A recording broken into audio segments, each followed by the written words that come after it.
8.5, यह काफी अच्छा क्वेश्चन है, काफी इंटरेस्टिंग भी होगा। आप देखिए, let us assume that our galaxy consist of 10 to the power 11 into 2.5 stars, each of one solar mass. सबका मास हम एक सोलर मास के इक्वल ले सकते हैं, सन के मास के इक्वल ले लेते हैं सपोज।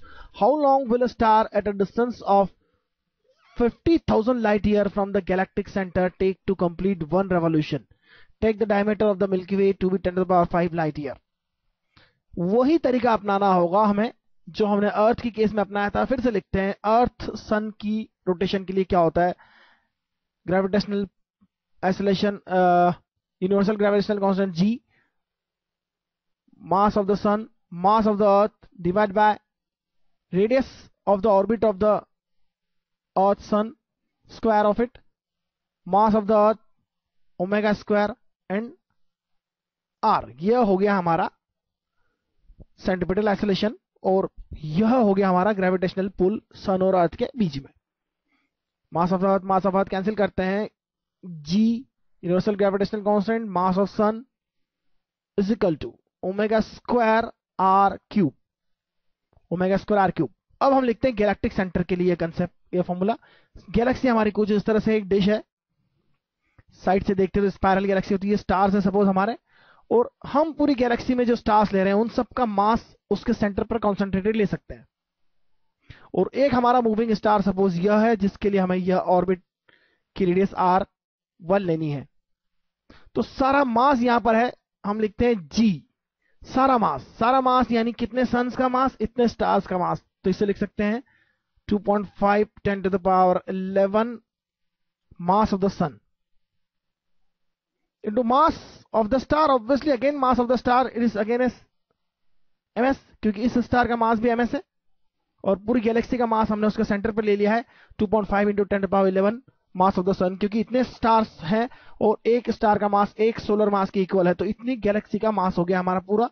तो GMM, और डिस्टेंस गैलेक्सी के सेंटर से ले रहे हैं, सारा मास हम गैलेक्सी के सेंटर पर कॉन्सेंट्रेटेड ले रहे हैं फिलहाल। और R1 स्क्वायर ये हो जाएगा M, mass of the sun, star है इसका मास भी मास ऑफ द सन के इक्वल लिया है हमने, ओमेगा 1 स्क्वायर R1। इसे सिंप्लीफाई करें तो आपको क्या मिलेगा, देखिए G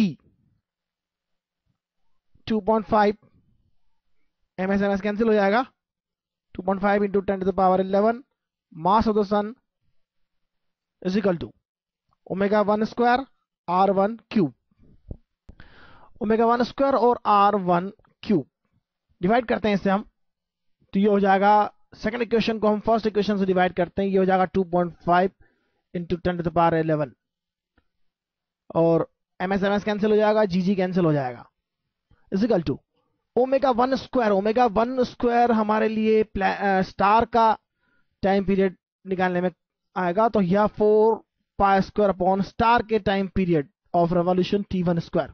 यह नंबर ऑफ ईयर्स में लेंगे हम, क्योंकि यह ओमेगा स्क्वायर जिससे हम डिवाइड कर रहे हैं 4 पाई स्क्वायर 1 स्क्वायर ले रहे हैं, क्योंकि यह भी हम ईयर में ले रहे हैं, एक साल हमारे अर्थ के लिए ले रहे हैं हम, यह एक साल पूरा रोटेशन के लिए। तो 4 पाई स्क्वायर 1 स्क्वायर, टी हम ले रहे हैं 1 ईयर, कैपिटल टी जो हम टाइम पीरियड लेंगे 1 ईयर ले रहे हैं, और यहां स्टार का जो टाइम पीरियड आएगा ऑब्वियसली वो भी ईयर्स में ही होगा।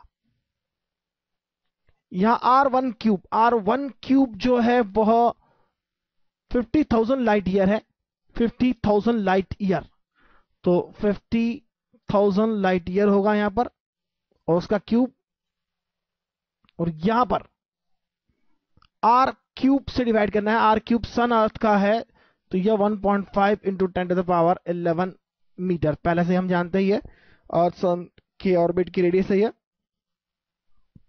यदि आप 1 लाइट ईयर को लेते हैं 9.46 into 10 to the power 15 metre, 9.46 into 10 power 15 metre, और इसे सिंप्लीफाई करते हैं तो T1 की वैल्यू क्या मिलेगी, आइए देखते हैं T1 की वैल्यू क्या मिलेगी अल्टीमेटली। इतने सारे कैलकुलेशन हम नहीं कर सकते यहां पर, T1 की फाइनल वैल्यू मैं आपको बताता हूं कैलकुलेट करके। तो यह अप्रोक्सीमेटली 3.5655 आ रहा है, और एनसीईआरटी का आंसर भी हम देखें तो 2 डिजिट तक ऑलमोस्ट सेम है, इसलिए आइए देखें, यह हो जाएगा 10 to the power 5 ईयर्स।